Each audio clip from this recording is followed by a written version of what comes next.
Welcome to the JOYinc experience, where we explore real, raw, radically truthful, radically vulnerable conversations with ordinary but extraordinary people. All topics, no agendas. This is a baptism in the Logos. That was an intense opening.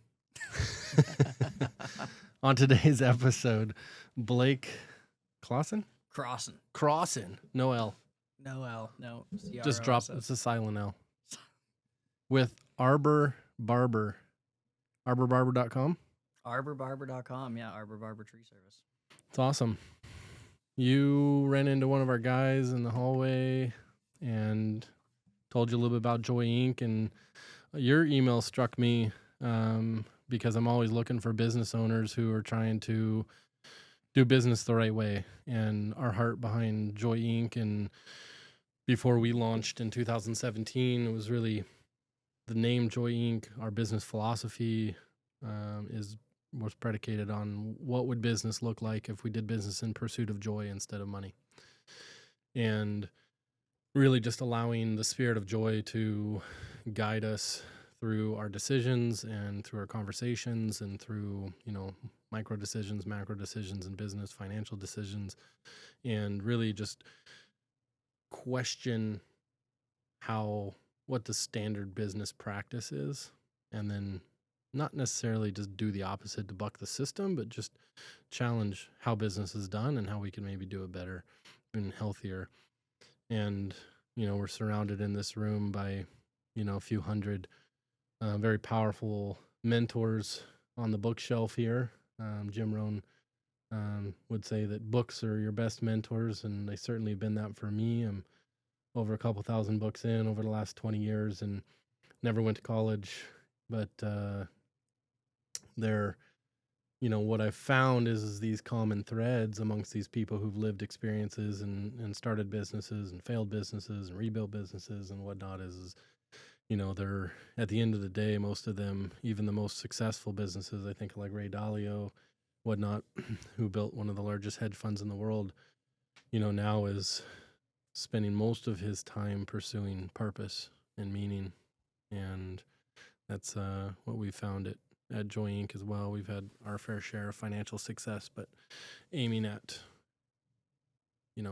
what's fulfilling, what's meaning, why are we really doing all this? So you're trying to find where passion becomes purpose. Yeah, something like that. What's the difference between success and significance? Okay. I think young men, I think it's the curse of young men to pursue success. And when all along, I think what they're longing for and their deepest heart desires is they're longing for significance.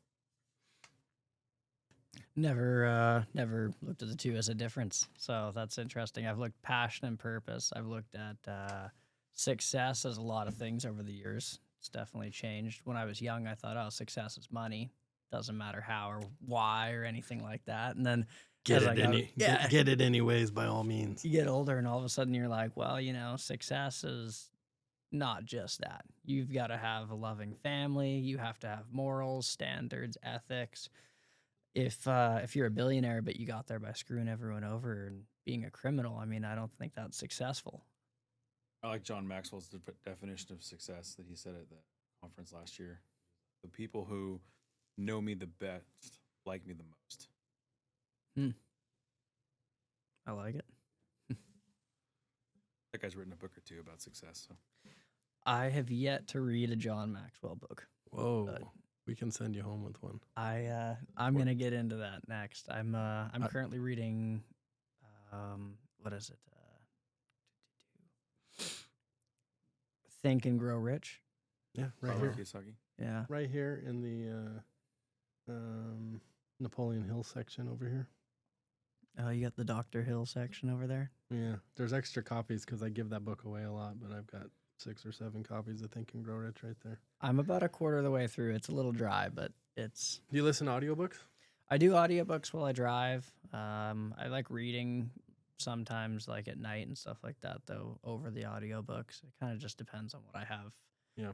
What I have the time for, right? I think time is all relative. One of my favorite facts is that the average CEO reads 62 books a year, and the average American I don't know reads... who made that statistic. Really? That's the... I want to know how big the books are. Yeah. Like, are they the big books or are they like the little pamphlet but books? the average American reads 0.6 of a book a year. Yeah, I believe that. The average American also can't run on a mile with a 51% can't run a mile without stopping. It's just I think people that settle for average is a problem. Yeah, for sure. My wife is a runner, and she wanted to start doing some trail running competitions, and so I did it to support her. I like running. I'm not built to run. My body's not built to run, but I did it, and I ended up doing a couple 25Ks, which is like 17.4 miles or something like that. Yeah. It's pretty gnarly. I ran about 12 of it and then shuffled the rest. Yeah. I liked to run. When I was in the Army, I was really a big runner. Yeah. Now, though, I'm like, it's a struggle. Yep. We're talking about, are you familiar with John Maxwell? I'm familiar with who he is, and I know he's written a lot of good books, but I've never actually picked one up and read it yet. So that's still on my to-do list. I actually had never read a full book up until August of last year. Oh, wow. So I grew up in a little town, really weird schoolhouse thing, like one room, all that. And we were trapped there until 4th grade. So Where was this? have you ever heard of Point Roberts? Yes. Yeah. Okay, so I'm from Point Roberts. I've done a couple projects up there. Oh, the Verizon Tower by the school. Yeah, behind the fire station. Yeah, so you've seen that school. Yeah. How they have it's just a one-room school. They actually did an addition, I think, after I left there. They rebuilt it and stuff like that. That's wild. But when I was there, it was one room, and the teacher, Rita Zimmerman, she was sexist and hated boys. So she purposefully taught us how to read and write wrong, and then just sent us outside to go throw sticks at each other. Wow. And so I can edit her name out in post, don't worry. No, we're leaving it in there. when I was 9 years old and went to Blaine to get to go to normal school and everything like that, I didn't know how to read or write, and none of the boys really did. A couple of the guys sort of had like a rough idea of how to read and write, but because from parents, but not really. And so we had no idea how to read or write, and I grew up just hating reading. I was like, why would anyone do this? It's so hard. And then I finally went to a business seminar. I went to Cardone Ventures down in Scottsdale. Mm-hmm. I drank the Kool-Aid and signed up and spent the money, and parts of it were great. But one of the biggest things I got away from it was like, I need to read a book. So you started reading books because Grant Cardone? Natalie Dawson. Okay. So Brandon Dawson's wife, she was up there, and she kind of was speaking a lot about things that were in her book. And so I was like, well, a lot of this information's great. Obviously, I should probably read the book as a refresher. And so then I started, reading that book, and then I decided to read a few more books. And that kind of changed up our entire onboarding program and everything like that. I saw it in your email, and I love that. So what we did is I got so sick and tired of like ground guys would come to work for us. And it wasn't even just other companies, but even our own company. Like we'd have a ground guy, and he'd been at the company for 6 months. And I'm like, hey, go tie a running bowline around that tree. We're going to use it as an anchor or whatever and bowstring this thing. And they're like, I don't know how to tie a running bowline. I'm like, you've been working at my company for 6 months and you can't tie a running bowline? Like, or a bowline in general? Like, that's tree knot 101. Like, that's one of the most basic ones. They do the tie a lot method. Yeah. And so I came up with this crazy onboarding program.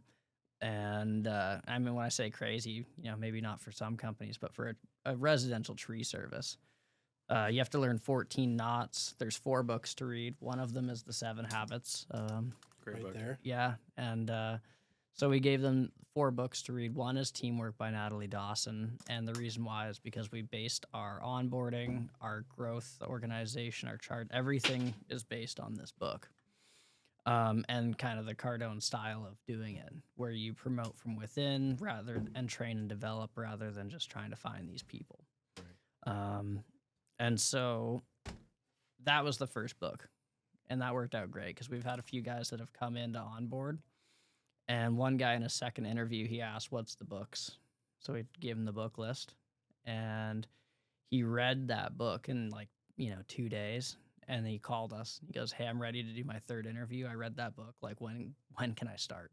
This is how your company wants to grow. Let's go to the moon," right? That was teamwork. Yeah. And then the second book is Stop Doing That Shit. And it's a really juvenile version of the 7 Habits of Highly Effective People. It's just kind of more for the guys who haven't read books, maybe don't know as many big words, the really blue collar guys. Yeah. And then the 7 Habits is to kind of grow on that. And the last one was the 12-week year by Brian Morgan. And that's just about planning and getting things done and kind of stopping procrastination at more of a business and atomic level than a personal level, I think. Sure. Have you read The War of Art? No. That one touches on that a little bit. I haven't read the 12-week year, but The War of Art talks about resistance and how there's just this internal resistance that we have. What? My favorite word is resistance. That's a trigger word around here. Which one? Resistance. Resistance. We all battle this, right? When there's just something you need to do and you don't want to do it for whatever reason. Even if it's something you like to do, you just get this feeling in your gut, oh, I don't want to do it. You start dragging your feet, especially when it's something you like to do, but now you have to do it. You start to feel that resistance to it. Yeah. So this book talks about that. Specifically, it's talking more from a creative mindset, like writing, like writer's block and all that kind of stuff. But it's a great book, The War of Art. That's on the list. We got a pretty big list ourselves. I'm curious, for your onboarding, do you make them read it before they can actually go into the field to do any work, all those books? Or is that a progression as they've been hired? No. So what I did is everyone starts onboarding. So we're day rate with our guys. And so we're $150 a day to start, which is just terrible, right? But that's the purpose. And we've had guys sitting onboarding for 2 to 3 months. We've had guys like the one that I was telling you about who he read before he even started. He read all the books. And he spent 1 week in onboarding. And that's because I made him spend 1 week in onboarding. But it's been great for us because we've had a lot of guys who they seem pretty good in the first interview or second. By the third interview, you're like, I don't know about that. And then they're like, you know what, man, I'm not working for $150 a day. That's beneath me and I can't do it. And I don't want to do it. And I'm like, okay, no problem. Thank you so much for your time. Have a good day. Yeah. And the guys that are like, it's going to be a little difficult, but I think I can swing it. Those guys turn into the best employees ever. They embrace themselves in the culture of the company. And they turn into the guys that when you walk into the shop before our 6:30 meeting every morning, they're at 6 a.m. and they're with another new guy and they're teaching them how to tie knots. They're going over rigging techniques. They're working and they're building up other people. Yeah. So that's what's been really fun. It is hard to find an abundance of these people, though. A lot of people are not motivated to do it. And let alone self-motivated to do it. That's the big thing. Yeah. So. Is there any motivation besides self-motivation? Technically, no. I think you can encourage someone, but I don't think you can motivate them. There's a book up here. It's Why Motivation Doesn't, or yeah. Why motivating people doesn't work. Why motivating people doesn't work and what does. Yeah. You can't motivate people. You can definitely demotivate people, but you can't motivate people. You can inspire them to be motivated, but you can't motivate them. Yeah. That onboarding process is fascinating. So we're a growth culture too, and we have a lot of required books for progression. But I really like that take on it, like having them starting them at a reduced rate through their onboarding until they've kind of assimilated into the culture. That's like a good catalyst for. It's like, how bad do you want it? Yeah. You created a barrier to entry. We did that so the guy that read those books and everything, he was a crew lead in another company. He was making $100,000 a year, and okay, cool. Now you're coming in at $150 a day. I don't care if you. It doesn't matter how much experience they have. I don't care if you were a crew lead at Asplin. I don't care if you were a multi-crew lead at Asplin. If you ran an entire district, great. You're making $150 a day.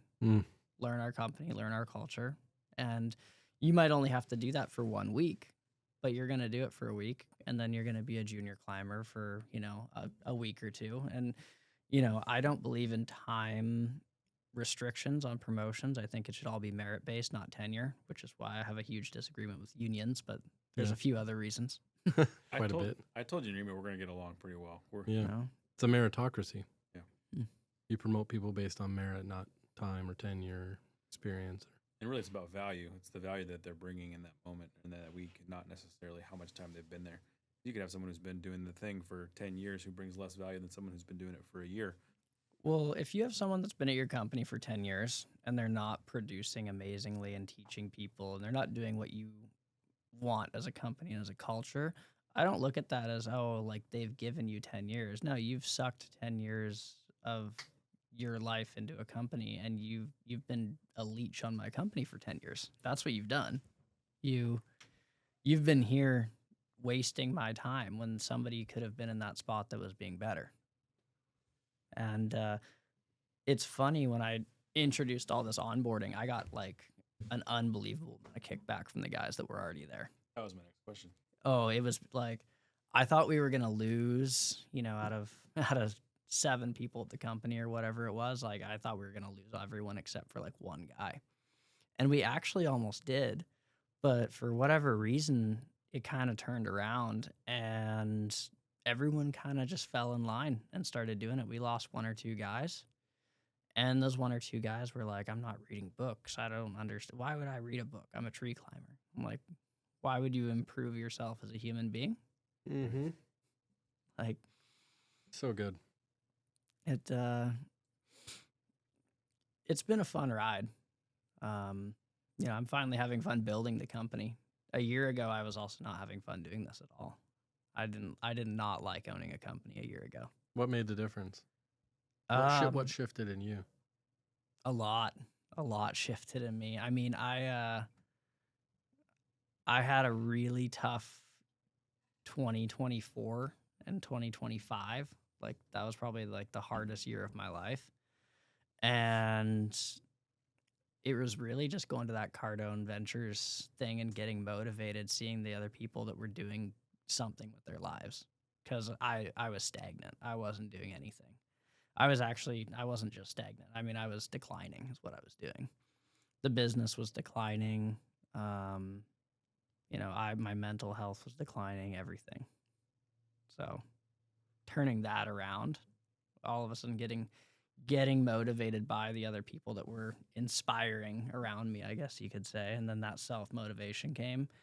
And I just kind of realized, I'm like, I'm in a hole. No one's going to dig you out. Like, I've got the shovel. I'm in the hole. I can either sit here and bitch and complain about being in this hole, or I can get out of it. What do you think you've been aiming at? In what sense? Like, In life. past or present or future? Through this whole process, man. You said 2024 was really hard, and then kind of got inspired by some of the stuff you got to experience. So what do you think you were aiming at either previously or through that time that's gotten you to here, and what are you aiming at now? So that's actually fairly easy. Previously, it was $1 million. I wanted to be a millionaire. Did you make it? Yeah. Congratulations. And so I grew up. I was for a while, like, my parents were not great. I'll just put it that way. Then I was homeless for a little bit. We were living in an RV. When I was 17, I forged my transcript to make it look like I was going to graduate high school and then Nice join work. the Army. Nice work. And I just could not wait to get out. And then, I got out of the Army at 21, and I didn't really know. Then I was lost again. I thought I was going to spend my whole life in the military, and parachute failure. Well, there goes that dream. So what do you do next? And parachute failures can work out way worse than looks like you are. So yeah. You don't look flat. A lot of yoga, a lot of stretching. Do you do hot yoga? I don't do hot yoga. I just do it at home. And then I, try and stay physically fit. I never let them operate on me, though. That was the big thing. I had a lot of buddies and stuff like that, and they were like, "Oh, my back's messed up," and this, that, and the other. They go get their spine fused, and they're walking around like a 2x4, and I was like, there's something wrong here. So I never did it, and thank God I didn't. It would have ruined me. I started practicing yoga over 3 years ago. I do hot yoga at a studio here in Tacoma. Nice. It's been amazing. So yeah, it was good. But then I don't know, I got out of the Army, and I always knew, I was like, I don't want to be broke no matter what happens. Like I saw that, and I grew up with that, and I was like, that is not the ticket to life. So I did what everyone does when they're fresh out of the Army and have a huge chip on their shoulder about being, kicked away to the side and everything like that. And I went out and got a DUI. Nice. Yeah. Good job. So I was like, that's sweet. Badge of honor for young, stupid Did you grow your people. hair out really long too? I did not. I tried, and it doesn't work. I've got thin blonde hair, and I look like a mop that's missing like half of its bristles, and I just kind of, I couldn't do that. So next thing I knew, I was sitting there, and I went, okay, well, what am I gonna do? My bail's $10,000, and I ruined my car, crashed it, and I have got a $10,000 lawyer bill. And so, just when you're up against a wall and you've got nothing left. And so by the time everything was on credit cards, and I'm sitting there just like pinned out borrowed money to try and get through for bail, everything like that. I'm going like, what do I do? So I had, $3,500 left in my bank account. So I went out and I bought a chainsaw, a top handle saw, a set of climb gear, called an insurance broker up, and I gave them the 10 or 20% down deposit to get insurance and everything like that. And I remember I had like $47 left in my bank account. And my car payment on my other car was coming out at $433 a month or whatever, $426 a month. And it was going to come out in like 7 days. And so I was like, all right, let's go. So I went to the local newspaper, and I had, whatever it was, the $46 in my account. And I had $140 or $150 cash in my wallet. So I went to the local newspaper. I went to the girl's house, and I was like, how much is it to get like the biggest ad you can get? She's like, oh, if we'll do a half-page ad, it's $250 or $280 a month or whatever. And I was like, I've got $100. She's like, no. And I was like, I've got $120, but I need to eat lunch tomorrow, so I can't give you the $140. And she's like, what? And I was like, can I pay you next month? She goes, okay. So I gave her half the money. She put the ad out. The ad gets printed. They rushed it in and everything like that. The ad goes out like 4 days later, 3 days later. And so I took this ad out, and I got my first call, and I'm like, yes. I'm like, sweet, I got a call. So I went and bid $3,500 job. And the guy's like, nah, I'm just not really sure about it. And I was like, how about 3,000? And we just do this like right away, like cash money. And he's like, 3,000 even. And I'm like, yeah. So we'd do the job that day. We start on it, finish it the next day. And then he hands me a check for $3,000. And I'm like, oh, I thought it was cash. So now I've got this check that has supposed to do, wait through clearance and all that. My sister worked at the bank, so I took it to the bank, and I'm like, can you please like get through this? And she's like, no, I can't just bypass it. And I was like, you can call the guy. And she's like, it's Point Roberts, so it's small town.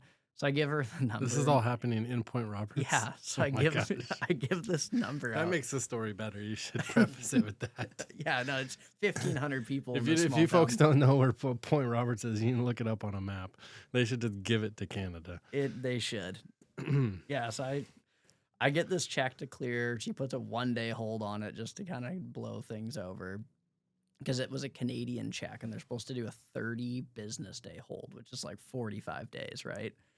And so she was like, I'll help you out, because like I called the guy and it sounds legit and everything like that. But if it blows up on me, I'm going to be pissed. So I get this check to clear my bank account.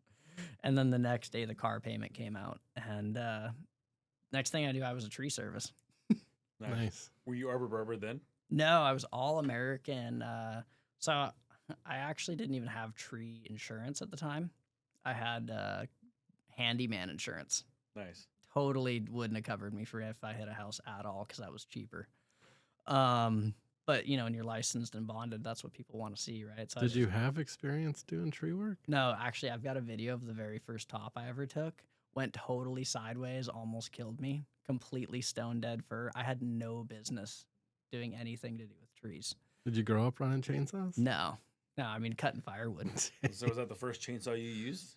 No. I prior to the whole DUI and everything like that, I did about a week and a half of groundwork for a buddy of mine that I grew up with, and then he actually got arrested because he likes to go to the border and get drunk and fight border guards. So he got arrested for domestic terrorism. Wow. Yeah, Point Roberts is a great place. He was just picking fights with the border guys. Yeah, Are you still up there? No. Yeah, No, I didn't think so. I'm in Enumclaw now. Okay. I actually like to stay in that place. I'd like if I have to go up there for any reason, I'm like. Do you still have family and friends up there? 2 sisters, 2 nieces, and my dad. Why did they stay? Why do people stay there? I ask them that every time I talk to them. It's like living on an island. It's worse than an island.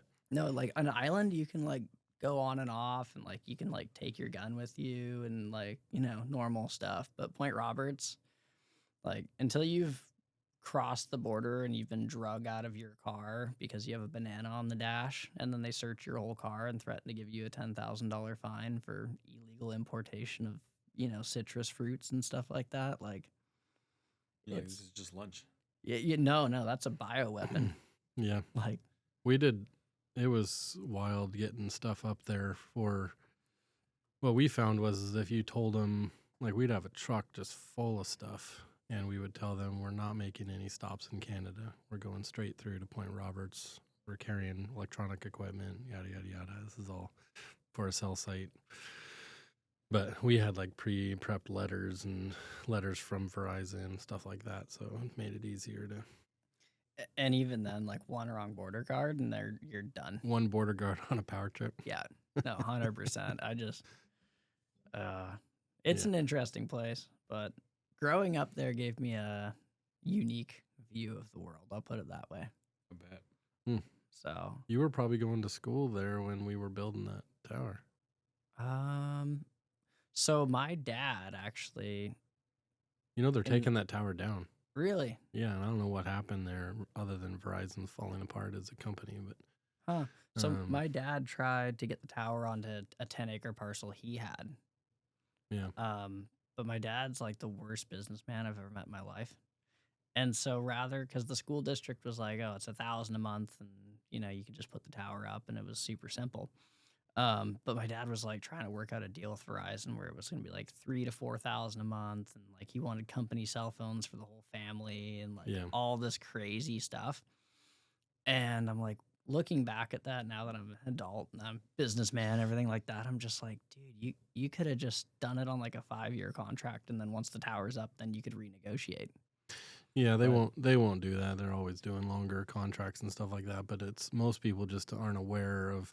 It's really easy for them to just walk over to your neighbors and be like, well, we have landlords now that are so fed up of people coming on their property to do maintenance on a tower or something like that, the lease runs out and they won't renew it, and then they literally just put a tower up on the neighbor's property. Well, they're not and then crazy complex. And then we demo the tower. They don't. They like their privacy, and they've got a bunch. The tower industry is not known for clean workers. There's a lot of riffraff, and so you get guys coming out not respecting property, and Yeah. Riffraff is I think anything at heights, roofing, trees, anything that involves like maritime or heights is just gonna kind of bring that out. Yeah. All right, so you were chasing $1 million. Yeah, so I chased $1 million. I hit it, went stagnant. I mean, I don't think was it $1 million revenue or $1 million profit? I think I wanted $1 million, like a net worth of $1 million. Okay. That's what I wanted. And so, by the time I bought my house and a couple other things like that, all of a sudden I added it up and I was like, oh man, I'm worth $1 million now. And it fixed everything. It did not. It sucked. I was like, oh, cool. What do I do now, How old were you when you hit that $1 million? I would have been like 25, I guess, 26, somewhere around there. And then What year was that? let's see, what's 26 now? I'm 29 now. So 4 years ago? yeah, 22? would have been 20. No, it would have been like 23. Yeah. Yeah, right in 23 is kind of when I started realizing that my net worth was right about $1 million. Yeah. And Have you recalibrated your aim? yeah, no, totally. I decided to up it, but it's not just the money anymore, right? Now what it is I sat down and I got really analytical, and I wrote down every single thing of my 10-year vision. So like, how many kids do I want? What do I want my daily life to look like? What kind of car I want to drive? House I want to have? Like toys? How I want to raise my kids? How I want to be seen to other people, who don't know me, how I want to be seen to people who do know me. That's powerful. Just pages of this stuff. And so I wish I would have brought it in actually. Yeah, next time. Yeah. We'll have you back. It's good though, because what that allowed me to do is then go back and re-engineer my 1, 3, and 5-year goals, personal, professional, and financial goals, 2 of each. And then I created a decision leveraging system. And so what it is I just look at it. It's a few questions I ask myself before I do anything, buying a car, a house, acquiring a new business, starting a new business, selling a business, anything. And it's just, does this move me closer towards my goals? Yes or no? If the answer is yes, then, you go to the next one. Does this make my life simpler and better and cleaner? Yes, and so these are these questions I ask myself. And if anything's no, then I either rethink the strategy, see if I can fix it or change it to make it so that works, or I just don't do it, right? Could I go right now to the Lamborghini dealership and finance at 10% a Lamborghini? Oh yeah, absolutely. Is that going to make my life any better? No, it's going to completely complicate things. It's going to add debt to my life I don't need. And it's going to also create a weird animosity of like, it's a show, right? It's a flash, and then I'm going to have my guys looking at me like, well, why is Blake driving a $500,000 Lamborghini and I didn't get a raise? And I'm making $150 a day. And not only that, but it's not even like the car was bought with cash. It's like you just financed it and you're just stroking your own ego. So where'd you get these ideas for the vision and the questions? I'd like to see the questions actually. Do you have them memorized? I'm sure if you're using it for your decisions throughout the day. The decision leveraging. Are you double phoning it? Do you have 2 phones? I do have 2 phones. Wow, you make yourself look important. I don't make myself look. I'm very important. That's right. That's right. You're an aware narcissist. That's good. I know.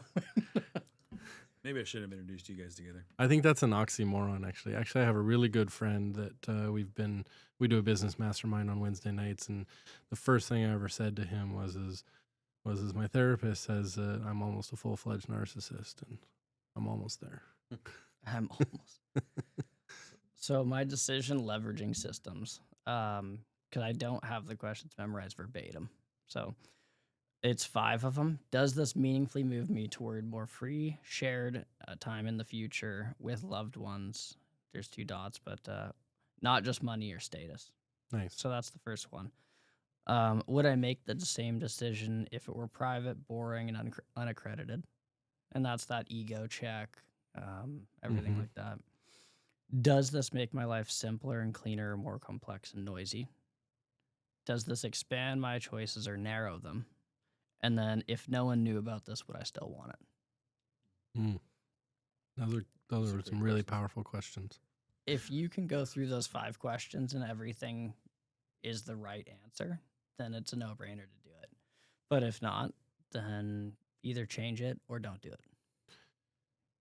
When did you first become aware of the ego and you're clearly doing work to keep it in check? Do you remember that? I didn't have like a coming to Jesus moment with my ego ever. Literally Jesus, or just like um, I think I just sort of slowly realized, there's certain things in my life that I'm doing badly. I think the big one would be, so my current wife, Carly,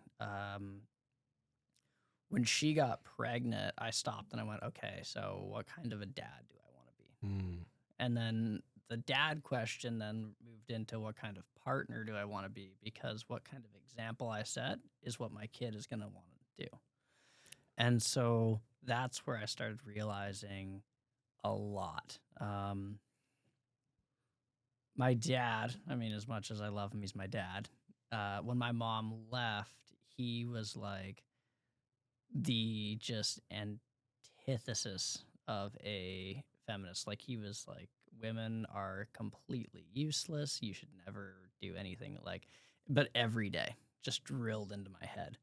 And so then when I met he was just trying to counter the bad teacher. dude, it was, he succeeded and then some.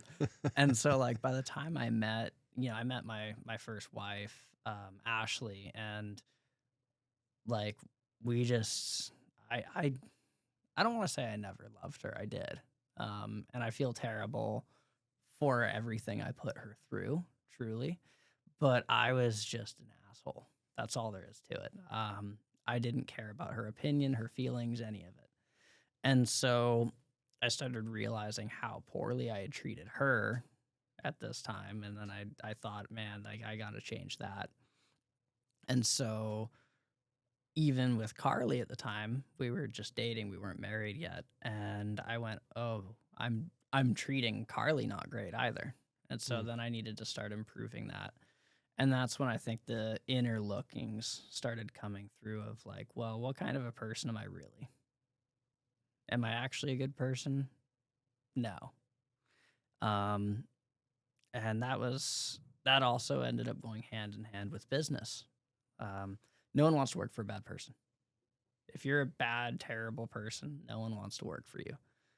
And you're never going to be successful. Even if you get money, you're still never going to be successful. And so that was a big realization, that building up a company and a culture of positivity and people around me that were actually happy to be around me required me to not be an asshole. So I hope that answers the question. Yeah, it's good. Some serious introspective work. Yeah, it took a little bit of time. Maybe a really crazy mushroom trip. But Okay. How old are you when you and Carly got pregnant? Carly and I met at a slightly stupid concert on July 5th in 2023. Okay. So, yeah, I looked at her and I was like, man, you look like you're not having fun. And she wasn't. Her sister was there, and her sister was drunk, and her sister was crying because the song reminded her of one of her friends she had lost. And so that day, actually, though, was like the day that my whole life really started changing. I had a business. Well, I had a property that I owned with a guy, not a business partner. And he got all like drunk and tweaked out and started smashing stuff, did like 15 grand in damage to a bunch of stuff, and just was freaking out. And I was like, whoa, this is weird. So the next day I was like, I don't want to be on this property. Like, I had built a little tiny home I lived in there, and I was like, I don't want to be here. So I ended up going to the dog park with Carly. I messaged her and everything like that, because I saw her at the concert and I was like, hey, can I get your number? And she's like, no. And then her brother-in-law was like, come on, you're freshly separated. Like, what's the worst that could happen? So now she's stuck with me for life. And we just sort of ended up, meeting up at the park, and we ended up hanging out a whole bunch every day. She was separated from an abusive husband. I was separated from Ashley at the time. And it just kind of kept going. Neither one of us wanted to be in a relationship at all. We were just like, let's just have fun and, You know, we don't need anything going on at all. And we just started not being able to live without each other. And then we actually broke up. She was having some issues, and some of it was stemming from how I was treating her in the very beginning with insecurities and stuff like that. And yeah, so we broke up because she was just going crazy every time she'd have one or two drinks. And then we kind of just fell back into talking, couldn't live without each other. So now we're married. You have one kid? No, no, we actually had 2 miscarriages. That was that's part of that whole 2024 year. So no, 2024 is bad. That property turned into a complete disaster. So we had 2 miscarriages that year. And then I had people that were squatting on the property. They were in a trailer and they were squatting. The guy was a 2-time sex offender, and he was like messaging, you know, because when we did live there, he had my number and her number and everything like that, and everything was great. And then they used the eviction notice as evidence, got a restraining order, got me kicked off my own property. And then they broke into the house, completely destroyed it. I got all my guns taken away, you know, everything. And then he was like texting Carly, and he's like, "You deserve to get sexually assaulted. I wish I could have seen it," like just going off. And then they filled the property with house demo and a bunch of other stuff, oil tanks and such. So they environmentally contaminated the property. So I walked away with a check for $33,000. Insurance didn't pay me anything for the house getting destroyed because they said that they were squatters. Cops wouldn't do anything because they said, "Oh, they're squatters, it's civil." And so I had like $80,000 in, yeah, probably 80,000 in lawyer bills, and walked away with a check for 33,000 and lost the property and house.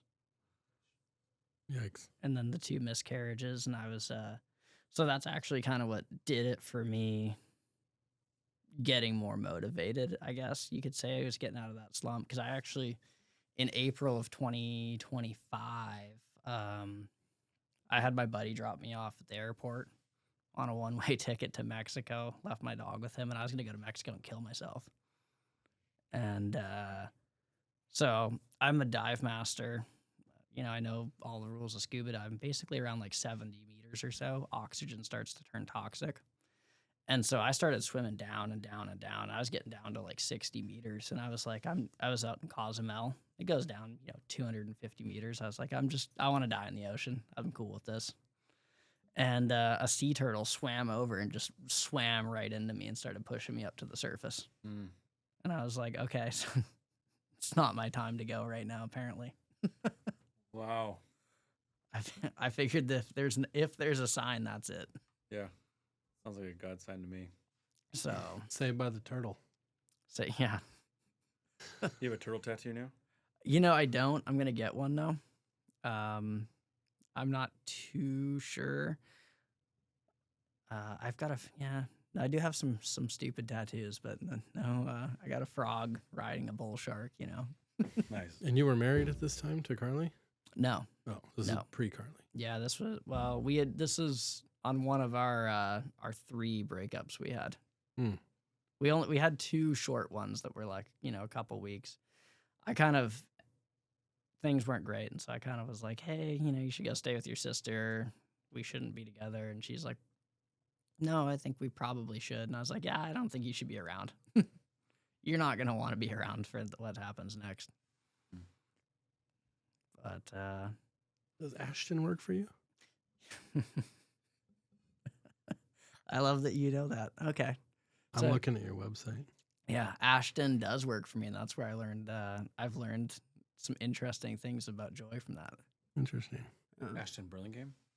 No. Bartley. Ashton Bartley. Yeah, so Ashton's funny. He when I started doing a lot of these changes, he's like, man, this is kind of reminding me of joy. And I was like, yeah. And he's like, yeah, they were a cult too. Well, I'll tell you that I'll give you one of those books on the top shelf on the end over there is The Champion's Creed by Ben Utek. And the entire book, he played tight end for Peyton Manning in the 2006 Super Bowl. They won. And his whole mission now is to teach the power of chosen culture. And the more intentional are, like you are being about your culture at Arbor Barber, the more intentional you are about it, the more people will accuse you of being a cult. Now, here's the truth is that every company has a culture. And every company probably has a strong culture. It could just be a really bad, strong culture. So people who are really intentional about it are trying to create an intentional good culture, and then they get labeled a cult, when really what people want is they want, some really bad culture like anarchy or just do whatever you want. Or I think a lot of people forget cult is just short for culture. Yeah. And that's everything has it. Yeah. Like you said, every business, every person there. Yep. Cult, I mean, you could say that sports fans are a cult. Well, that's very right? cultish for sure. Like everything is. So why not make it a good one and a productive one? Yeah, absolutely. The power of chosen culture is has made the difference for us at JOYinc, and I know it's making the difference for you at Arbor Barber. He still works for you? Yeah. So he made it through the cult transformation? He did. Ashton's been with me. He's like, man, I can't get away from these guys. He's been with me for quite a while, actually. He was with me for a while, and then I can't remember if I fired him or he quit, or it was like a mutual kind of off thing. And then he went and worked for some other guys for a while, and then he came back. And now he's doing pretty good. So It's awesome. I liked him. He was honest with me too. He's like, I want to give this a try for a while. What I really love is tree work. So he was talking about, starting his own company and yada, yada, yada. And I don't discourage those guys ever. I'm like, I'll coach you, have conversations, tell you what I think. Read this book. I don't want to read a book. I don't know. I can't remember that he said that. I could see him saying that. A lot of guys don't, but once you get into the books and once you get into the knowledge that they have, that's like the door just opens up. And all of a sudden it's, whoa, I can learn this and I can use this in my life.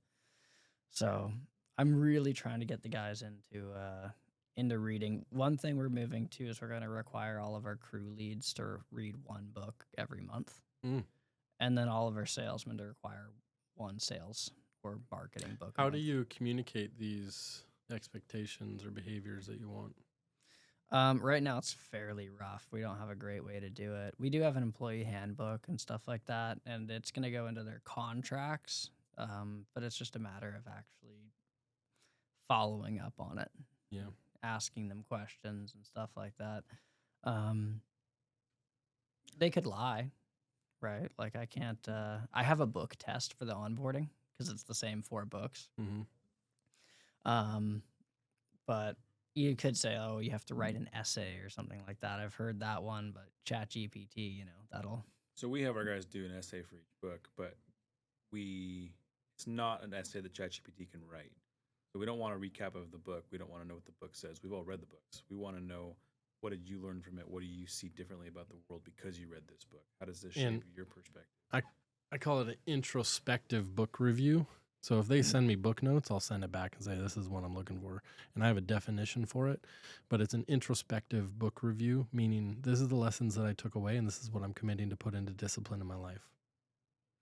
That's interesting. So even if ChatGPT comes up with it, they're still sending me something saying they're committing to putting this discipline into their life, right? Which is the power of the Logos. Like I said at the intro to this podcast, is the baptism in the Logos is like the words that we're using are speaking life over each other and anybody who's listening, hopefully. And, the more books somebody reads, the more of that power they're speaking over their life. And the truth is, you could still ChatGPT the book, right? Like, we don't want them to, but they might. But they're doing the thing. Reading a book and doing nothing with it doesn't do anything for you. The power of reading books is what you take from it, what you learn about yourself through the process, how you perceive the world differently because you read the book. And so whether they actually read the book or they just get the Clif Notes from ChatGPT, they're still having to wrestle with those questions. And that's where I think the transformation happens from reading books. I've read books I didn't do anything with, right? They didn't affect my life at all. Then books that I've read and learned about myself while reading those books, those are the books that changed my life. That's a good way to put it. I think one thing interesting, at least for me with books, is I've read a lot of books where I get one thing out of it. That's it. But that one thing was worth every bit of reading. I tell people, go read a book to get one thing out of it, because if you read 10 books in a year and you get 10 really good things that you put into discipline or you commit to in your life, how many people actually make 10 significant, meaningful changes in their life in a year intentionally, right? Yeah. Not very many people. Not a lot. Yeah.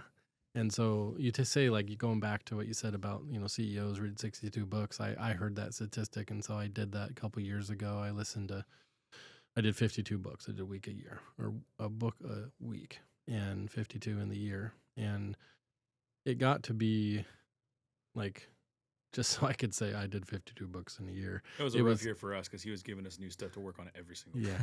Yeah. Because I take it and I retain it when I talk about it, and I give it to other people, and I say, you got to do this, and you got to listen to this, you got to do that thing, or whatever. And I think more than getting through the books, it's what can you get from the book, right? And a lot of books, especially single topic type books, like I just read Cal Newport's Digital Minimalism. It's like, okay, I need to minimize the digital influence in my life, the TV, the computer, my cell phone. Do I need unplugged time, right, to really let my brain reset and relax, and Sabbath disciplines and stuff like that? So it's like, did I have to read the whole book to get that point? Like, I don't know, maybe not. But there was lots of good tips and tricks and research and all that sort of stuff in the book. But yeah, I think it's most important that people get from the book, not through the book. One of my PPF goals for like 1 year is to read 20 books. Yeah. And I stuck with that number because even though I thought about the 62 of a CEO, I thought that, man, it's a little ridiculous to do that. And then now hearing what you're saying, firsthand experience where you're like, yeah, I did it, and Yeah. I didn't get much out of it. I did get a lot out of it, but it was like information overload, right? And I tried to and I sent a list to everybody after that year at Joy of the 52 books and my key takeaway from each book. So I was like keeping track of it as I was going through it, and because if you're not digesting, it's like it's overeating, right? You don't have time to, in a healthy way, metabolize it and digest it and use what you need to use and get rid of what you don't need to use. And it's the same thing with a book. And if you're consuming too much, it's just, you don't have time to metabolize it. And then you just get, even if you do retain it, it's, knowledge puffs up, but love builds up, Always something wise. So I'm curious, you're a year into this culture transformation at Arbor Barber. What are your biggest challenges right now? Well, I'm not really in year 2. I'm still in year 1. Because I went to this conference in, I think it was August of 2025. Okay. And then The Cardone conference was Yeah. that recent. Yeah. Oh, wow. No, I had in July of 2025, I think I had 6 employees. Now we're 25. Hmm. I dove in both feet. I was like, I'm gonna get fanatical about it. What challenges are you facing right now, 6 months in? A lot. What can we help you with? The rapid. Well, you asked us some specific questions I want to get to in the email too, which I've got some stuff pulled up on the screen there, so we can go over it. The rapid takeover definitely made it very difficult for the guys to adapt, and a lot of them questioned why too. That was the big thing. Is we've been doing something that's working, right? And a lot of people don't want to change that. When they're comfy, they're comfy. And so I think a big challenge has been getting people on the bus in the right seat and understanding that there is a better destination to go. The destination that I was anticipating 6 months ago when I, started laying everything out and presenting it to these guys is not the same destination I think we're going now. But my big thing is, how do I make sure the right guys are in the right seats on the bus, on the right bus, and screw the destination, because if you have the right people, you'll get where you need to go. So I think that that's the biggest challenge. My personal biggest challenge for me on it, not as the company, is maintaining and upkeeping everything, and not overdoing it to the point where I start forgetting my duties. I get really, really into, organizational charts and creating job roles and all of this other stuff. Well, that's great, but now I've been slacking on customer follow-ups, or making sure that my accountant is getting everything done properly on time, things like that. How many you have? 24 guys, you said? So we have, I think it's 13 or 14 guys in the field right now. Myself, a location GM, three estimators now, marketing, office, and an accountant, and then me and my wife. How much of the business are you inside of? Like day-to-day operations. Like if you got hit by a bus tomorrow, how quickly is your company gonna fall apart? Oh yeah, that's the problem. You just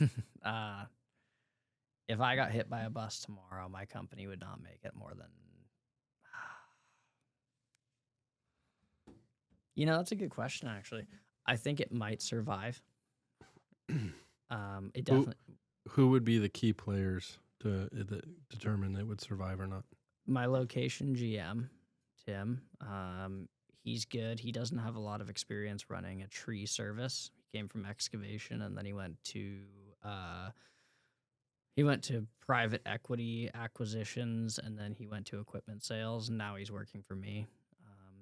Smart guy, and he seems to have a decent hold on it. Between him and my wife, I think the company could survive and hold together, but it'd be a challenge. It'd be a very, very big challenge. And so that's something I'm trying to work on a lot, is get the redundancies in place. Yeah.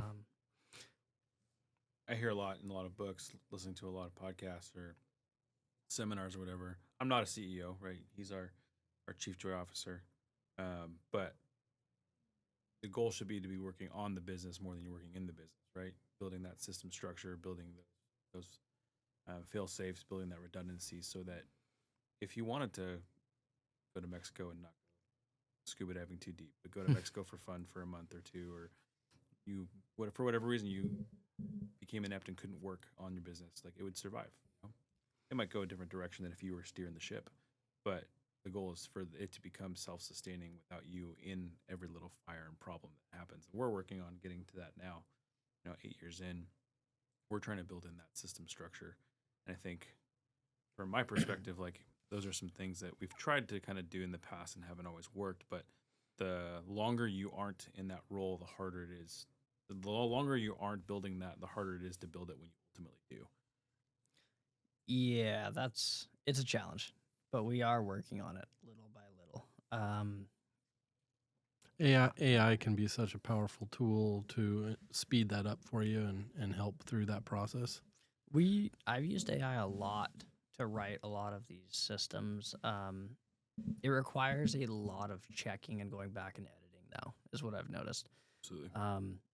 AI can be great. So the decision leveraging system that I created for myself, I didn't just ask AI to create that, but what I did is I asked AI to create me a list of every single possibility that I should control in my life. And so it spit out a list that was, 20 pages long, and hundreds of different things of, well, what do you want to see for vacation houses? What do you want to see for cars? What do you want to see for your kids? What, and just goes on and on and on. And then that list right there is what I use to create like a 2-page sort of story of what my daily should look like. And then that's where the decision leverage system came from there, was that. So I used ChatGPT to create the template that allowed me to figure that out. And I never would have done that without AI. I mean, just simply sitting there and reading books, that was what made me think, okay, I need to have this in place. But I never would have had all of those details listed out properly. Yeah, let's jump into this. You asked about our compensation program, right? Yeah, so because we were looking at doing like a 10% profit share for the field guys or something like that. Sure. So this is what we do. It started off from day one. We did a profit incentive program, and then it evolved into the ownership profit incentive. And because I wanted to, every business coach out there will tell you, the money incentivizes behavior, or use money to incentivize behavior, and so that's what the attempt was here. And I'll just read this. The intent and the heart behind the formation of the JOYinc Ownership Profit Incentive Program is to cultivate ownership-minded and ownership-hearted people within the JOYinc culture. And I say that specifically minded and hearted because there's a mental work ethic. It's the management portion that we do. And ownership-hearted is the emotional work ethic, which is leadership with people. So we differentiate that between management and leadership. The JOYinc culture, along with cultivation of wholeness and character and leadership and responsibility. An owner is one who has extreme ownership mindset that in all circumstances, regardless of who is at fault, an ownership mindset person takes full responsibility for the outcome of all that is in one's sphere of influence. An owner is one who is self-motivated in their own personal life leadership, character development, and cultivating an environment and culture of leadership and character development with the people within their sphere of influence. The OPI program shall be governed by the signed ownership profit incentive agreement, and JOYinc is committed to 100% financial transparency and education. We will honor all requests for education and financial information and take time to interpret all financial reports. We value open, honest questions and collaboration to maximize trust and buy-in to the timeless, proven economic principles to which we have built our financial philosophy and practice. There's a disclaimer. The use of the term ownership throughout this agreement is strictly referencing to the practice and principles of ownership and should not be construed in any way to mean legal ownership. Which hasn't been a problem, but basically this is an agreement that we drafted up, and the employee, puts their date and their name and their address, and then there's a percentage, and that percentage is tied to what role they fill. And we wanted the guys on the top of the tower to have some ownership incentive. So we started 2.5% for guys who are the top hands, or we call them AFLs, they're assistant field leaders. And we built in that leadership terminology into most of our roles because we want leaders, not managers.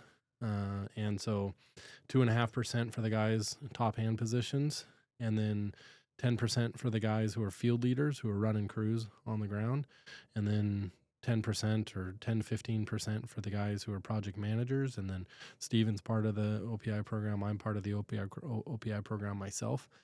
And we are 100% financially transparent. So I show, like, everybody here knows what I make, and they know what my profit incentive was for the year and whatnot. That percentage is tied just to their projects. So what this does require is it requires specific project tracking. So, what's one of your field guys' names? Their leaders. Well, Ashton's going to be a crew lead soon. Sure, so. Ashton. So Ashton's running a crew, and you have a spreadsheet, and all of Ashton's jobs are on that spreadsheet. You've got to track all the job costs and travel costs and fuel costs and your overhead distribution and everything to his projects. Whatever the net profit is after overhead, he gets 10% of that. So that's the problem we've been finding with our industry is we do 5 jobs a day. Sure. And so tracking all of that effectively has been, I don't want to say it's impossible. It's not. It is possible. How do you know you're charging the right amount and making, or how do you know you're making money or not on those projects?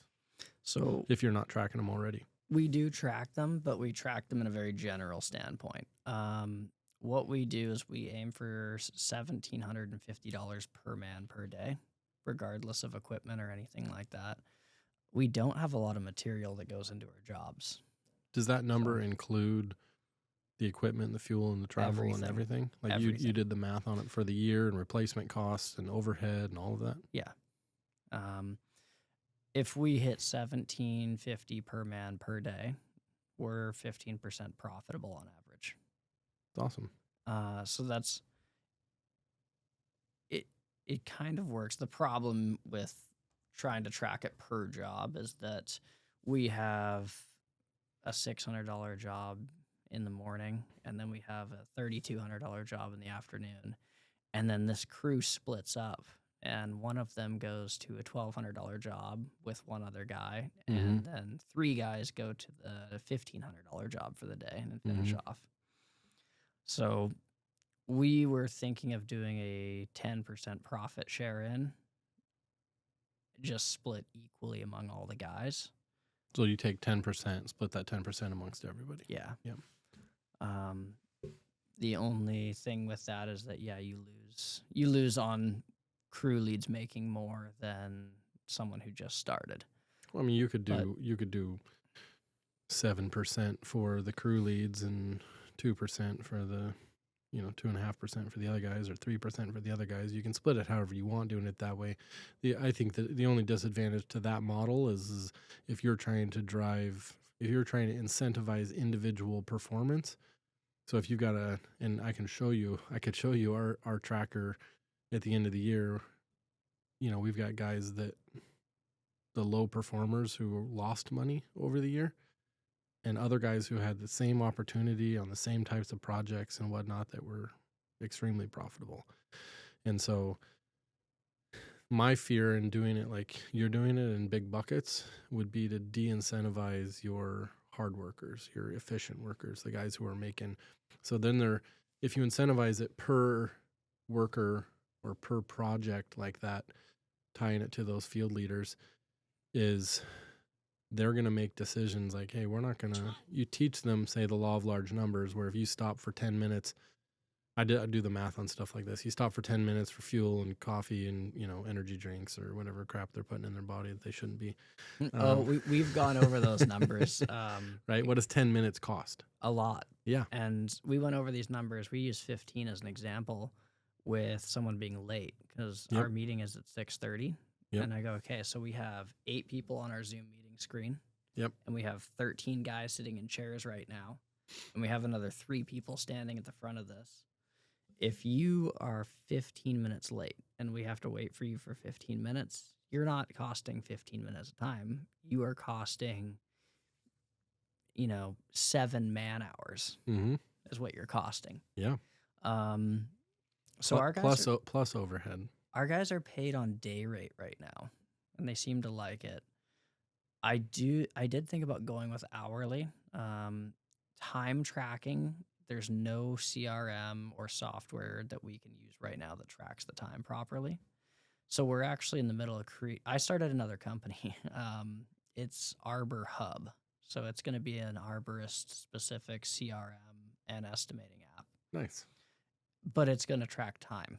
And that was a big thing, is because what I started figuring out is that I can job cost is, rather than paying them for travel time and everything like that, there was going to be an agreement in place for Washington state minimum wage paid out to the guys, or they make a master climber would make $62 an hour for on-site time only. No job time, no travel time, no shop time, nothing like that. You're paid for when you're productive, and that's it. Now with that, it's $300 per man per hour is what we need to aim for to make our nut, basically. Mm-hmm. If you go and do a job that required, let's say, 20 man hours, you do it with one other guy, so you had 10 man hours for the day that could have went into this job.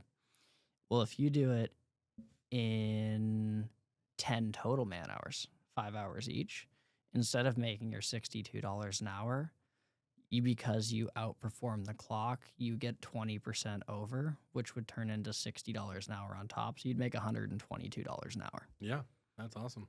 And so that's what we were thinking about doing. Yeah, that would avoid all the job tracking. And then, well, you're just tracking simply the hours spent on site. Yeah. That's it. We're And we're friends with another arborist, and they have a unique model where they basically pay their guys salary. It's not salary, but they pay everybody 40 for the week, and they get their 8 hours a day every day. And if they finish their jobs in 6 hours, then they get the extra two. If they finish their jobs in 10 hours, then they're not getting paid the extra two. But it incentivizes their guys to be productive and efficient. so we're kind of that way with the day rate. Is we're just paying them between 150 to 400 a day, depending on where you're at. And then we do $25 an hour bonus for prevailing wage. So if we go do a PW job that's like 2 hours long, most of them are pretty short, they get an extra $50 for the day. Which isn't a huge difference at $400. It's like, whatever. But for some of those guys that are lower on the totem pole, going out and, the guys that are $200 a day, if they can make an extra $50, $75 a day, they're pretty happy. Yeah. But the day rate thing it works very well like that. The tree service is super, super common in day rate. I've still found a little bit of, I don't want to say that they're dragging ass, but they're not super motivated. For our crew to go out and make $8,000 in one day for one crew, they can do it, but they're like, oh, this sucks. We're working 12 hours or we worked 13 hours. And I'm like, well, this is where we're making money. So I went out and worked with the crew. And, I was like, I feel like there's inefficiencies. So I ran the crew my way, the way I wanted to. And I told the office and I told everyone, I want you guys to stack the calendar up. So they put almost $12,000 on the day for just the one crew instead of the normal 7 to 8. We were back at the shop at 3:30. And then I asked them at the end of the day, I asked the crew lead, I went, hey, how do you see I run the crew versus you run the crew? What would you change moving forward? And he goes, it really was about the same. And I was, well, is it the same? There's got to be something that's different here. So I still need to find the inefficiencies that are going on with the workers and how they're setting up the jobs and everything like that. I have found a few of the inefficiencies, but not all of them yet. What are the 7 habits of highly effective people? All 7 Can of you them? recite them? I cannot recite them. They're right. I know, They're right there I on really- the shelf. No, there's a poster right there that didn't fit in here anymore. That'll make for some good audio.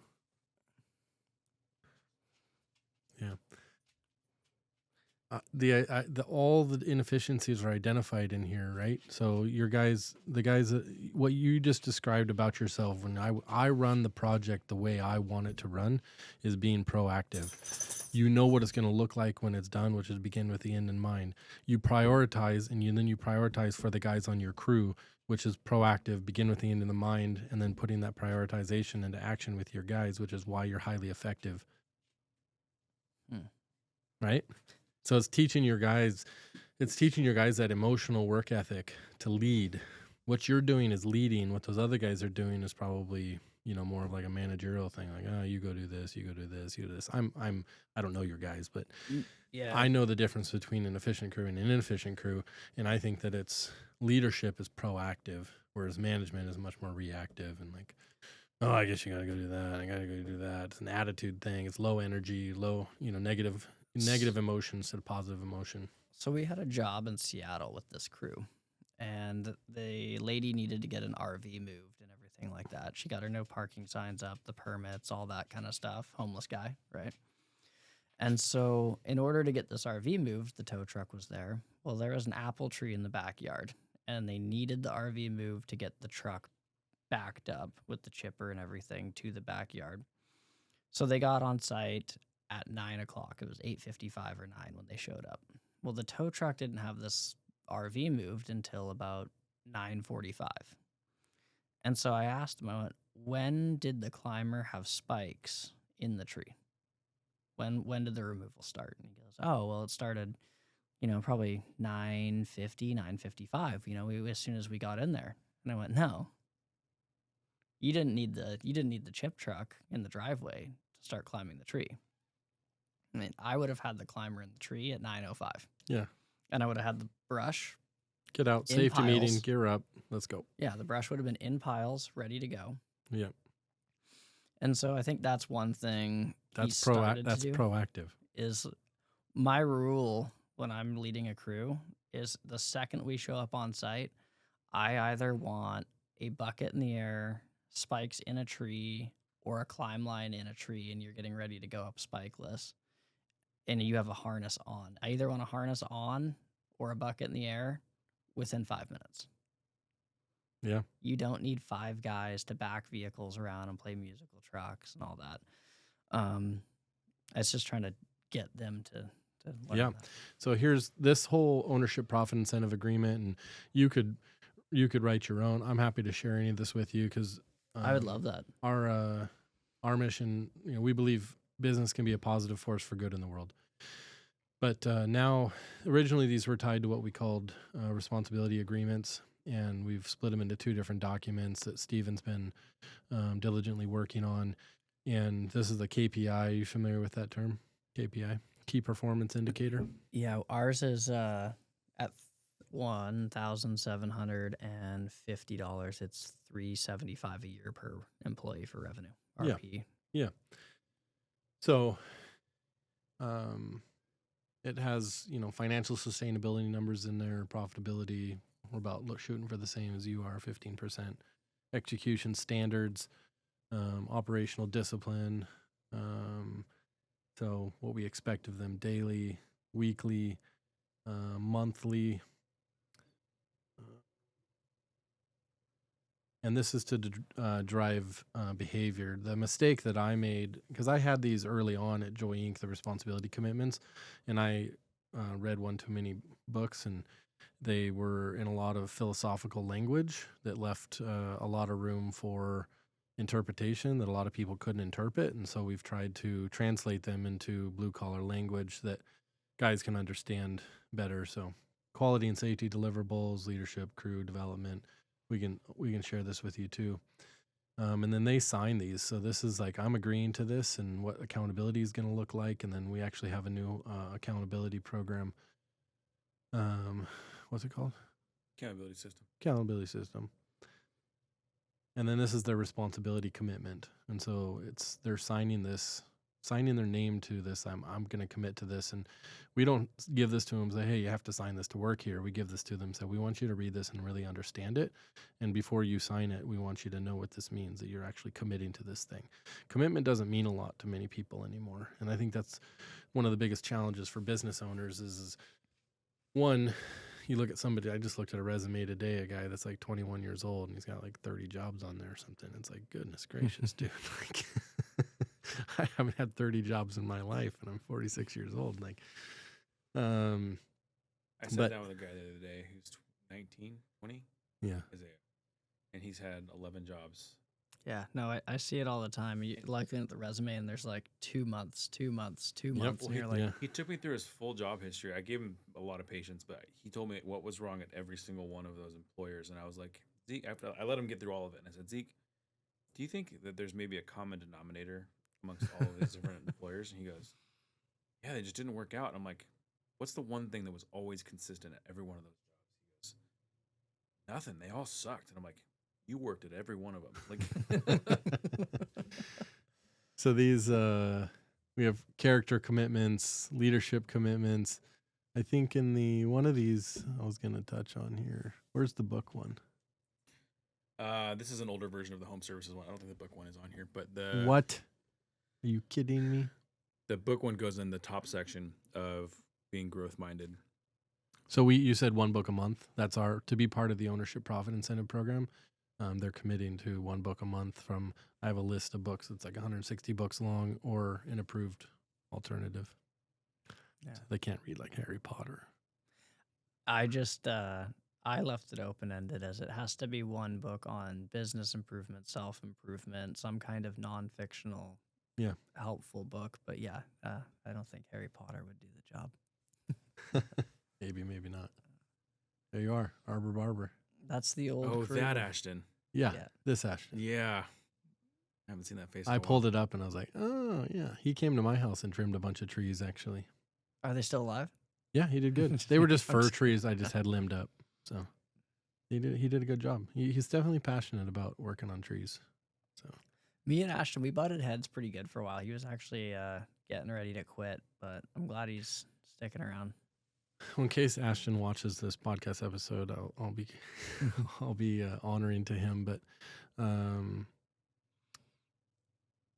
talk about, I want to show you YouTube. That's why I pulled this up here. But we created a barrier to entry for applicants coming to JOYinc that you might find useful because of your growth culture and your intentional culture. Is there's a certain, I talked to Doug Hepting about this actually yesterday on the podcast because he's got a couple guys going to church where he goes to church and that used to work for us. And he goes, why do you think it is that these guys left such an awesome company like this? And I said, I honestly think that the people who aren't here at JOYinc anymore they're not growth minded, or they thought they were growth minded. And then when rubber meets the road, it was too painful for them. Someone asked us that question in an interview a couple weeks ago. They said, why did, like, this all sounds so amazing. What's the hardest? Like, what do people actually struggle with? It sounds great. Because we're offering life coaching and books and education, and we want to see them succeed in life. It's like when being in a loving culture, a growth culture, sounds really good until you understand that growth is painful. So I can't remember who it was. I think Clif it might have- Peterson Whoa, here. is that loud? A little loud. Here, we can turn it down. No, I got it. Go ahead, say what you're going to say, and then I'll play this. I think it was I can't remember. It might have been Atomic Habits, but they were talking about how nothing ever happens from a comfy standpoint. Yep. Michael Easter's The Comfort Crisis is amazing book. Have you read that? Any of Michael Easter's stuff? No. The Comfort Crisis is how our culture is plagued by comfort. That's why I do hot yoga. I started doing hot yoga because Joe Rogan was like, hot yoga is the hardest workout I've ever done. My friend, when I started doing yoga, he was making fun of me about it. And I get was made like, fun. I'm a cowboy. I'm a cowboy. I have 15 horses at home. Yeah. I rope and ride, and like, it's. So I thought it was hilarious. I was like, "Come on, let's go!" And he goes, "What?" And then we just started doing yoga in his grass. And after like 5 minutes, he's working out every day. And after 5 minutes, he's like, "What is? I can't move. Yeah, Like I what can't is hold this this?" position." I was like, "Oh yeah." Yeah, it's pretty wild. This is the barrier to entry. It's 3 minutes. Chief Joy Officer and founder of JOYinc. You guys have Are audio? you a good fit? Can you for hear it? JOYinc? No. That's the question on the table. You send in an application or a resume, and we want to make it very clear that JOYinc is a life coaching company that specializes in personal and professional development, and we live that out There we in go. the platform of a construction company. Let me say that again. We are a life coaching company specializing in personal and professional development. I'll start it over for you. Yeah. Hey there, Clif Peterson here, Chief Joy Officer and founder of JOYinc. Are you a good fit for JOYinc? That's the question on the table. You send in an application or a resume. So I send this to And guys we after wanna they make it very contact me, clear and if that this is if they don't respond to is a the life questions coaching company or send me like a book they've specializes read in or something like that, I personal never and even professional respond to them. development. And we live that out in the platform of a construction company. Let me say that again. We are a life coaching company specializing in personal and professional development. We live that out in the platform of a construction company. Now I say that very intentionally because it's who we are. It's what we are. And we are looking for individuals who are growth minded and growth hearted and want to develop themselves personally and professionally, which I don't really see the difference in it, but we'll say it personally and professionally, and be open to things like book assignments. Yep, you heard me right. Book assignments. What company has book assignments? This company does. So if you don't want book assignments with notes, introspective notes on how you can apply the things that you learned in that book to your life, JOYinc's probably not the place for you.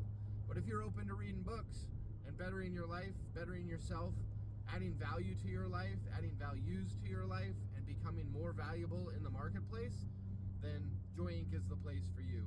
We do life coaching. It's not optional. It's for your benefit and it's for my benefit. I need life coaching. Even though I've been doing this for 27 years, I need to be coached. I have coaches, and you need a coach. And our leadership team has 150 years of experience in their professional world and in business, and specifically in the wireless telecom space. And they are committed to leading and coaching you in life and in business as well. So, if any of this resonates with you and you are growth-minded, you're growth-hearted, and willing to do the work on yourself, then let's continue the conversation. Reach out and we'll get the conversation started. We can schedule a virtual meeting. We can have you by the office for a meaningful conversation. Our interviews are a life coaching session. It is not a typical interview, what's your experience, yada, yada, yada. It is, what are your goals, what are your dreams, what's your vision for your life, and who do you have to become to achieve those goals in your life. And we have a passion for investing in people. And if you are hungry for that, then you have found the place for you. So reach out, let's get it scheduled, and we'll start the conversation. I'm looking forward to it, and I hope you are too. So it's funny that you have that video. I have a 20-minute video that I send to all of the new estimators that apply. Nice. And it's me walking Do through. they watch the whole thing? I think they do. I mean, maybe. And if they don't, then they probably don't do well in the interview. It's me walking through the entire company organizational chart, how to move up, what the expectations are, why you're reading books, why you would do online training for sales, everything like that. That's awesome. But it is good. You do get some adverse reactions out of it. I had one guy that was like, you guys are out to lunch. I would never work for you. Even big companies don't do that. Okay. Yep. Thank Go work you. there then. That's why I say I'm just straightforward about it. I'm like, if you're not into, the hard work of personal development and working on yourself and your mind and your emotions, and if you're not into reading books, then JOYinc's probably not the place for you. Like, that's okay. Yeah. You do you. Great picture. What's the story with the pink? Yeah, is it breast cancer awareness or No. All the bright colors are taken, right? orange? Orange, aspirin? yeah, orange and green and yellow, and everywhere you go, like everything's either John Deere or orange, or So it was a differentiator. So I was like, what can we do that's just gonna really stick out? That being said, our company trucks are no longer pink. They were pink? Yeah, all our trucks are pink. Look See? at that. Dang. But we stopped doing it. It was just expensive to wrap and paint, and we didn't really get good stuff out of it. We would just get people, like, I had a lady call and she's like, "Oh, your truck is swerving in and out of traffic on the I-90 and weaving in and out and cutting us off." And I'm sitting there listening to this, and that's when I realized she's talking about a fully loaded bucket truck that maybe does 62 miles an hour downhill with a good tailwind. And I'm like, I don't think so. What's your service area? It says Washington on here. Is that you go everywhere? Yeah. I mean, we've worked for you guys down in Chehalis. Sorry, not Chehalis. Where do we work? Down Aberdeen. At a tower? Mm-hmm. Sounds made up. Do you remember who it was for? No. I mean, I could probably pull it up, but we went out to 2 towers for you guys. One was in Centralia and one was Aberdeen. Just trimming overgrown trees and stuff. Well, so kind of. The second one we got there, and the loggers had clear cut for a mile around the entire tower. So you're like, we probably don't need to trim anything. So we went out there. Well, I can't remember who we got hooked up with, but we're like, we'll just bill hourly, right? Port to port. And so we went out there, and he was like, just send us a bill. So we sent you guys a bill for like $2,500 because we drove down there with 2 trucks. Yeah. And Our customers pay it.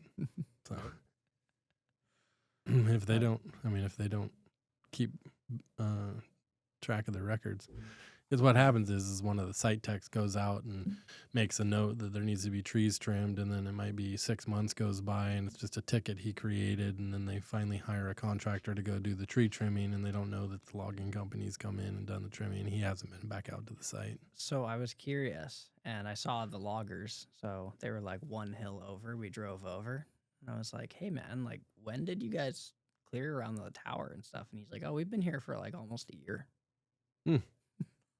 Yeah. So I was like, "All right." Yeah. That doesn't surprise me one bit. Yeah. The wireless industries operates behind the curve a lot of times. So Yeah, but no. awesome. Cool. Well, this has been Did we little over an hour, but I like it. did we answer all your questions? No, you never will either. I don't think anyone will ever answer all the questions. That's the right answer. I mean, the more books you read, the more questions you have, and yeah. What I was going to say earlier about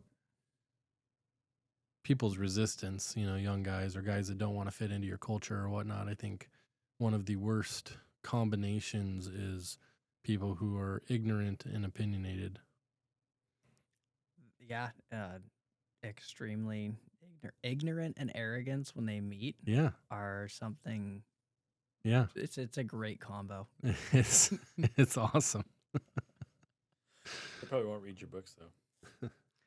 That's all right. Not everyone has to read the books. Not everyone has to work for Arbor Barber. There's or Joy. There's a lot of great companies out there that don't make you do that, but there's no really, really amazing companies that don't have a good culture. Yep, Okay. that's true. We have a guy that worked for us, similar to your story. He left, came back. Now he's working for one of our competitors. He's a dear friend, but he that competitor of ours, we have like a worthy rivalry with them. I think we're winning because they're kind of declining a little bit, but all their guys not to name names. all their guys there are ready to jump ship. The culture's become very toxic, and they went corporate, and all the guys would love to work here. And he's talking us up like, you guys should go over there. And they all love the idea of working here, but none of them want to read the books, and that's the reason for not coming. And it's like, I had a great crew lead, and I hired him on like just a couple months before I went down to the seminar, and that was his deal. Him and one other guy, they quit just because of the books. And it's the funniest thing is this guy lived an hour drive each way to and from work. And I just couldn't believe it. I went, you have 2 hours a day of sitting in the car, and you can't listen to these audiobooks and take in the message and pass a 50-question multiple choice test on it. But we had one guy who failed the test. Is that pre-employment? No. Oh, It's to get out of onboarding. Yeah. I'll hire on anyone. Is there a sunset? Is there if they don't get it done in 3 months, they're out? No, they kind of just self-eliminate. A lot of guys can't handle $150 a day for 3 months. And if they can and do, then I would be very impressed. But it's never happened yet. But no, it's very interesting. This guy couldn't get these books done, and he drove 2 hours every day, plus the drive time to and from jobs and everything like that. I have this. We do breakfast meetings twice a month that we call intentional growth time. And Steven's taken them over this year, but historically I was doing them. And so I've got a lot of topics that I've spoke on, always just trying to give them a main theme and something to add value to their life. And I've done a few of them now on, are you going to invest your time or spend your time? And so many people, they say, oh, I just spent my time doing this, spent my time doing that, spent my time doing this. And it's like how much time are you investing, right? And somebody driving 2 hours a day that's not listening to books, they're spending that time. That time's costing them, right? But if you're listening to books, now you're investing that time into your future self, into your relationships, and into your well-being and your happiness. And so one of the estimators that came to work for me, he was kind of taken back when we got into my truck to go drive around to go look at a job when he was learning.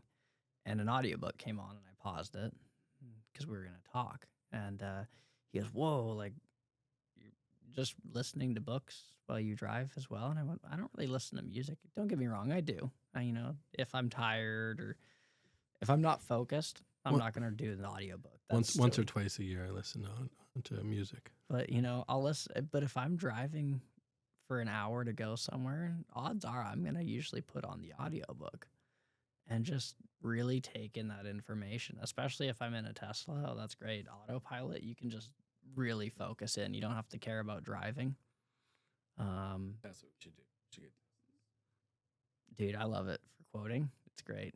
You can also, if you need to, you can put the autopilot on, scoot the seat back, and then you can work on your laptop and stuff while you drive. I have a lot of trust in those systems. They've only crashed and killed a few thousand people, so Yeah. pretty good numbers. yeah. I had a guy come in one time, and I'm going to change names to protect the innocent, but he's like, I go, "What'd you listen to on your drive in this morning?" It's a 45-minute drive in or something. He goes, "I listened to Metallica." I was like, "How long you been listening Tool. to?" You listened to Tool. Whoa, you can't say that. Oh, God, I was trying to protect the I thought innocent. you were trying to protect his name. I know who it was. We'll know who it was too as soon as he hears this, and he won't mind that you said it. So he comes in and he goes, "I'm listening to Tool." I said, "How long you been listening to Tool?" He goes, 20 years. And I was like, he goes, "What'd you listen to on your drive in?" I said, "I'll listen to a book." I said, "I've been listening to books for 20 years. And he's like, and he's kind of, one of those pushback kind of guys, but soft deep down. And I was like, "You want to compare pay stubs?" And I think that makes a difference. Like, I don't have a college education. I was homeschooled. You talk about not learning how to read or write or stuff like that. I was homeschooled, and I didn't really learn how to read till I was, probably 14, 15 years old. I had, probably had some learning disability or something like that. And I could see the words, but I couldn't like piece them all together. And like my comprehension probably wasn't there. And I just remember one day in my teenage years, it clicked. My dad handed me 21 Irrefutable Laws of Leadership by John Maxwell. I'll give you a copy. And it got me on my road to thinking, it's kind of like my dad speaking the power of the logos over my life, right? Saying like, you're a leader, be a leader. So, That's awesome. yeah. So anyways, good to have you in, Blake. If you want to get a hold of Arbor Barber, arborbarber.com. We do trees. They do We trees. do everything with them. They Planting. have really pretty pink shirts. They got men of growth and character. It's awesome. Good stuff. Funny enough, is in that photo, there's now only 2 guys that still work for me. We've got That's some. how our We've website got is, some too. photos like that. So we'll update it though soon enough. We try to do a family photo once a month when we do our all company meeting. That's awesome. So if you had any last final advice for anyone listening to this, especially though, if I share this with my guys, what would your advice be to the employees at Arbor Barber? Be value creators. Meaning, most people are chasing money. I think it's like back to the beginning of this conversation when I said, what would business look like if we pursued joy instead of money? And I think pursuing joy, I think pursuing things of value makes you somebody who creates a company that's creating value, not money. And money is a byproduct of value creation. And I think that's a major piece that many, many people miss. Individuals and companies miss that. They think they're trading time for dollars or something like that, when really they're trading value for dollars. And you can increase the amount of value that you put into every day by the person that you become. And you can't become a person of value without adding values to your life. And that's why we have the books, the values and the principles and the philosophies, and changing your mindset. And I don't think people realize that you change your mindset and your bank account's going to go up. It can't be the goal, but it's a byproduct of value creation by becoming a person of value. One of the things in my vision statement is that I will use money as a tool to buy that freedom to spend with my family and my loved ones doing the things I want to do. Yeah. Money in itself, just because you have a bunch of digits in your bank account, if that's your goal, it's never going to get you anywhere. Yeah. For sure. So, Yeah. thank you. I appreciate it. Yeah. Thanks for being here, man. Appreciate your time and the conversation. We'll have to do it again. Absolutely.